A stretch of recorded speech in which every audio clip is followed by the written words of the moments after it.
চারটা ঈদ চলে গেছে ফ্যামিলিকে ছেড়ে, তো এটা 5 নাম্বার। অনেক মিস করতেছি আসলে।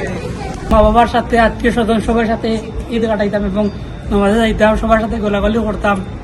কত একটা আনন্দ।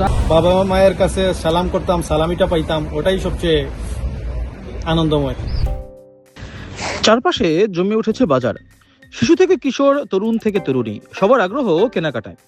কেনাকাটার প্রতি এমন সমাগম দেখে বোঝার বাকি থাকে না এটা ঈদের উপলক্ষ।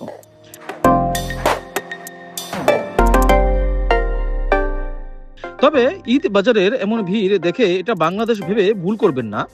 হ্যাঁ, এটা বাংলাদেশের দৃশ্য নয়, এটা প্যারিসের ঈদ বাজারের দৃশ্য।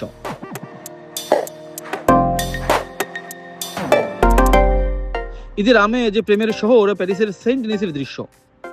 যান্ত্রিক কোলাহল আর হাজারো ব্যস্ততা যেখানে নিত্য সঙ্গী।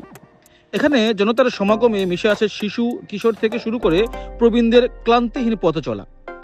তবে ক্লান্তি আর ব্যস্ততার মাঝে শহর জুড়ে ঈদের আমেজ, যে আমেজে সামিল হয়েছে ফ্রান্সের প্রবাসী বাংলাদেশিরাও। ফ্রান্সের এই শহরেই যে সবচেয়ে বেশি প্রবাসীদের বাস।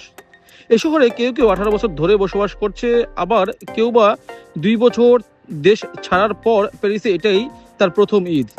কিন্তু প্রশ্ন একটাই, ঈদকে ঘিরে প্রবাসী বাংলাদেশের অনুভূতি কেমন? আসলে অনুভূতি, ফ্যামিলিকে অনেক মিস করতেছি, স্পেশালি আব্বু আম্মুকে। আর আমার ছোট ভাই আছে একটা, খুব বেশি মিস করতেছি। আর প্রবাসে আছি আপনার 3 বছর হয়ে গেছে, কিন্তু ফ্রান্সে 8 মাস। আর অলরেডি 4টা ঈদ চলে গেছে ফ্যামিলিকে ছেড়ে, তো এটা 5 নাম্বার। অনেক মিস করতেছি আসলে। এর অনেক পার্থক্য আছে, কারণ এখানে আমরা ধরুন বাংলাদেশে কি আসি খুশি বা সকালবেলা ঈদে ছোটবেলা থাকতে 4টার সময় উঠিয়ে গিয়া গোসল করতাম, ফুরকিত ফালাই নামতাম। এই দেশে তো এই ফিলটা মিলে না, বুঝছেন? এই দেশে এই ফিলটা মিলে না। এবং মা বাবার সাথে, আত্মীয় স্বজন সবার সাথে ঈদ কাটাইতাম এবং নামাজে যাইতাম, সবার সাথে গোলাগুলি করতাম। কত একটা আনন্দ। আর এই দেশে বিদেশের অনেকদিন হয়ে যায় আমার, তবে অনেকদিন ধরে এই জিনিসটা মিস করতেছি। ঈদ আসলেই বাঙালিদের মনে পড়ে যায় স্মৃতিকাতর সেই ছোট্টবেলার কথা। ফ্রান্স প্রবাসীদের কি তাইও? ঈদে কি তারাও হারিয়ে যাচ্ছে ছোট্টবেলাতে? যখন ছোট ছিলাম তখনই একমাত্র দেশে ছিলাম, বড় হওয়ার পরে তো প্রবাসে। আর সবচেয়ে বেশি আনন্দ লাগতো দেশে যদি ঈদ করতাম, বাবা মায়ের কাছে সালাম করতাম, সালামিটা পাইতাম, ওটাই সবচেয়ে আনন্দময়। তবে তারা মুখে যেটাই বলুক না কেন, ঠোঁটে হাসির আমেজ থাকুক না কেন, অন্তরে লুকায়িত আছে এক আর্তনাদ। স্বপ্ন যাবে বাড়ি আমার, কিন্তু সকলের স্বপ্ন বাড়ি ফিরে না। বাংলাদেশ থেকে হাজারো মাইল দূরে এই ফ্রান্স অবস্থিত।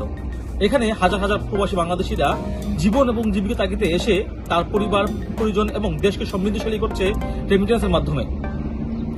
আর কয়েকটি দিন পরে ঈদ, হয়তোবা পরিবার পরিজনের সাথে তাদের ঈদ করা হবে না, কিন্তু ইচ্ছা কারোরই কম নয়। নারীর টানে তারাও ফিরতে চায় তাদের ঘরে। একসময় ইচ্ছা পোষণ করে যে আমিও হয়তোবা আমার পরিবারের সাথে ঈদ করব। হয়তো অনেকের স্বপ্ন পূরণ হবে, হয়তোবা অনেকের হবে না। কত বছর তারা প্রবাসী থাকবে তারা নিজেরাও জানে না। আবার অনেক প্রবাসীরা ঈদের দিন নামাজ পড়ার পরে ছুটি কাটাতে পারবে না, পরিবারের সাথে ঈদ কাটাতে পারবে না। ফ্রান্সের প্যারিস থেকে এমডি দুলাল, ল্যাটিন বাংলা।